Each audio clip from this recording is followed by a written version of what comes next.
Hey friends, welcome to week 8 of Is Collecting Good. Happy Monday motivation to you. Hope you're enjoying the series. Hope you've enjoyed it all year long as we're into our 18th straight week of these kind of a little more challenging and discussion topics of this hobby. And is it bad? Is it good? And what does it mean? And how can we make sure we keep the guardrails up? And as we're in week 8, we're going to talk about what other people think. Now, when we talked about is collecting bad in week 8, we talked about what are the people in your life that you meet, what do they truly think it doesn't matter? And we talked about different kinds of people, like the strangers versus the people that know you the best, and how much you should value their opinion. And you can go back and watch that if you're interested. But for this week, we want to talk about what do people think within the community? What is your reputation within our toy community? Now, it's very easy to think that the toy community is a lot bigger than it is. I know with my circle of friends and the people that I know that do some things on social media, YouTube or whatever, it's often reminded, and we are wise to remember, that even like the largest channels in the action figure space, somebody like Shartimus, they have several 100,000 subscribers, but their videos only get a very small fraction of that views. Foosh is great. Foosh, I think, just went over 100,000 subscribers, but realistically, there's about 15 to 20,000 really dedicated action figure people that are watching content on YouTube, right? That's it. There's not that many. When you have a really successful video, no matter how many subscribers you have, it might hit 10, 12, 15,000 in a short period of time. Over the years, it can grow, certainly a lot.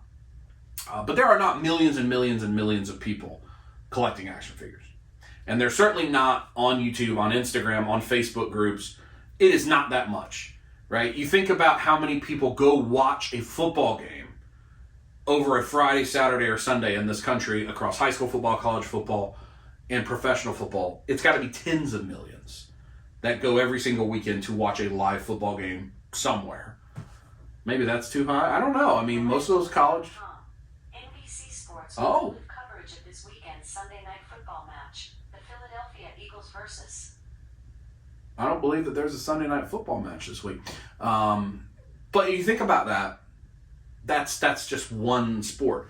You think about how many people go to see movies, and it's so much more, right? We are a very small niche subset. Now, when we get into our Facebook groups and our YouTube channels, it's an echo chamber. Seems like everybody is collecting Marvel Legends or Mythic Legions or Hot Toys or whatever.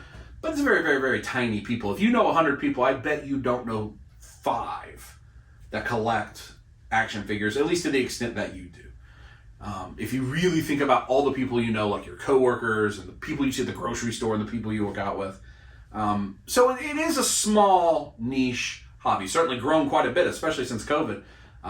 There were very few people I knew that collected action figures, period, 6 or 7 years ago. I think I talked about that. It was only Damien. It's certainly grown quite a bit in the past few years, and with the boom of Marvel and everything else. But it's still niche. So it's pretty easy to find the right groups and have a reputation in those groups. So what do people think of you in those groups? Now, for me, I try very much to be a positive person, to be a person that is family friendly. Certainly we have our silly things we say and our dumb stuff, and sometimes we make weird references and whatever, but we try not to have, things that you wouldn't want your children to see or hear in our programming. And that's the way I live my life generally. My language doesn't change off camera as it does on camera. My actions don't change off camera as they do on camera, other than maybe I take more naps than I do on camera, walk the dog more, but it's that I want that to be my reputation, because I want my reputation to be that in all areas of my life. That I try to be a positive person, I try to lift people up, and I try to do that for this community. Hence making videos like this and kind of talking through some things that I know a lot of people don't have a good place to talk about and kind of sound through it. But I also take pride in this hobby. I'm not embarrassed, I'm not ashamed that I collect action figures. There are times where I'm on work calls so they can see this stuff. That's probably not the time when I'm with my boss or with our executive leadership team, but with my coworkers and peers that know that I do all this. They follow me on Instagram. Some of them watch YouTube. Some of you might be watching right now. That's fine. This is my hobby, and I enjoy it, and I take pride in it, and we try to display well, we try to cover it well. I think that's important. So the community is important to me, and if people are toxic, if people are leaving negative comments, I just block them, ban them, and get out, because I don't want that to be a part of what I need in my life. So what do people think of you? And I don't mean your collection or your pictures or your posts. I just mean in general. Are people happy when they get a chance to encounter you, or when they see your post? You get a lot of interaction. And if we go back to what we talked about last week, and for those of you that maybe don't have family or close friends, and you're plugged into the online community a little more, be interactive in it. Don't just post your post and that's all you pay attention to. Reply to other people's posts with positivity and encourage them. And hey, I like this. I have that figure too. I really enjoy it. What do you think about it? Those kinds of things really can help build the community up. So that's a real positive side of it. Social media, we talked about this a lot in the Is Collecting Bad. It can be really toxic, it can be really hurtful to us, but it can also not be. It can also be really positive, really great, and strong, as long as we participate and be a good thing. Everything that I touch, I want to try to make better than it was before I touched it, right? I want to insert some positivity in it. So take pride in this hobby, take pride in the community. There's too many negative people out there. Try to not have them in your life. But what else do people think? What's another way that you can get more involved in the people side of it? So recently for us, we had a really fun time at Toylanta. Last year at Toylanta, I spent a lot of time with my man Nick Dubes. Dubes, I'm sure you're watching. Congratulations on your little one. Hope that all is well there. And then a lot of the other customizers, Nikki Nicole, a lot of good folks. Crashbox Customs was there.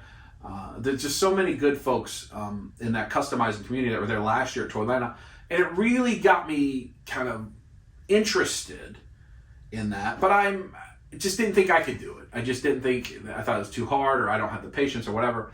But then over the last year, one of the things that's been enjoyable is Kaya has gotten a little more confident with some of her things. She made her own costume for Anime Weekend Atlanta in October. She's working on another costume right now.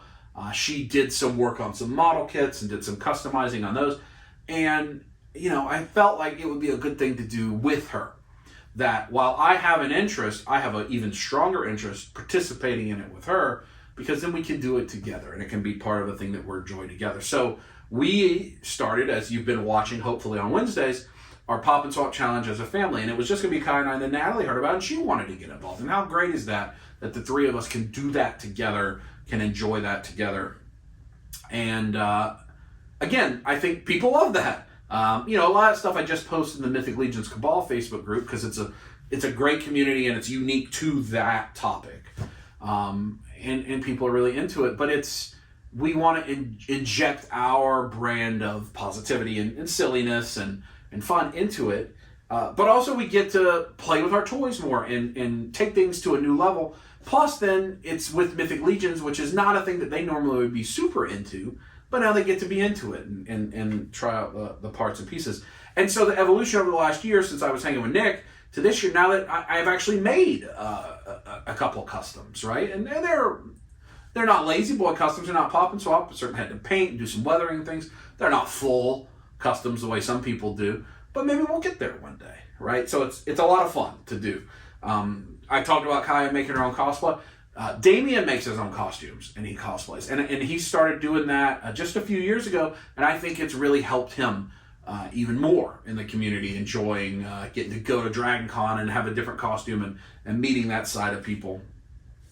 So I bring all that to say, finding the right community virtually here, right? So if whether you do or you do not have a lot of people in your life that you can do this in person with, you also can find those friends that are like your convention friends that you see every year at Toylanta, or every year at Dragon Con, or every year at San Diego Comic Con, or maybe several times through the year at different shows. And they're like your convention family. And you do that by getting involved in a more specific part of the community, right? Whether that's cosplaying, whether that's customizing, whether that is helping volunteer at conventions. It's another thing I would definitely recommend. Volunteer at a convention. If you don't have a lot of connection with the local community, or even the virtual community, volunteer to help out. You'll meet people. You'll probably get free entry to the show. You'll get to learn about the behind the scenes. But whatever that community is, try to get plugged in even more and try to build your reputation. What do people think of you in that community? Like I said, I have the way that I hope people view me. How are they viewing you? And that's how you can build those relationships and build those friendships and really find a group that you can do this. We talked about last week that doing it together is always better. In every aspect, doing it together is always better. And I think that's especially true with this community because, to go back to what we talked about at the beginning, it's very niche, it's very small. You likely aren't going to stumble across somebody wearing a Marvel Legends jersey in the aisle at Kroger. You might see somebody wearing a University of Georgia Bulldogs jersey. And you can immediately say, hey, I like the dogs too, right? But it's a little bit harder to find someone that is into 3-0 Iron Man figures. But you just have to go to the right place. How do you wear that jersey? Right? What's the way to wear that jersey? Well, it's getting involved in the virtual community, on the Facebook groups, interacting with people's posts, commenting, bringing positivity. If your admins are putting like posts of the day or questions of the week or whatever, interacting in that. The Mythic Legion's Cabal, which I think is the best, greatest, most interactive and positive Facebook group I'm in. Right now they're running a pop and swap challenge within the group. And there's some rules and criteria and you can enter. I didn't have anything that I felt was worthy of winning, but I wanted to participate because I wanted people to comment. I wanted to comment on other people's. I wanted to just be a part of it, even though I didn't have a great entry because all the things we're doing are painting and stuff that are against the rules for that contest. But we want to participate. Natalie actually is participating in that as well, just to be a part of the community, to be visible and to grow and to learn. And I really think that's important. I think that's an important aspect of both Facebook and in person. So if you have any questions about any of that stuff, like how to get plugged into conventions, I can try to help you, but there's a lot of people that'll do it. You can certainly go to like the fan pages of the conventions that are on the social medias. They'll help you connect. They always need volunteers, and that's a big way to help learn about it. Also, look at the schedules and look at the things that are happening after the show ends, right? So many people I've learned, I didn't used to understand this because I've never been this way. I've been going to conventions for over, probably 15 years at this point. And maybe longer than that even. First Dragon Con maybe over 15 years ago, maybe 20 years ago. And we always went to all the stuff. Like, in fact, we rarely would actually go into the shopping area. Like what a lot of people just think is the whole convention is where you shop and buy stuff. We would go to panels and we'd go to meetups and we'd go to parties and different events and parades and cosplay contests. We'd go to all of that. We actually wouldn't go to the shopping that often. Now, we certainly do now. But there's so many other elements of a convention that I encourage you to go. Try out. Look at the schedule and go, oh, you know what? I can't believe it. There is a last party on Alderaan party for Star Wars fans, Saturday Night Dragon Con. I'm going to that. I'll meet somebody cool there, I bet. And you will.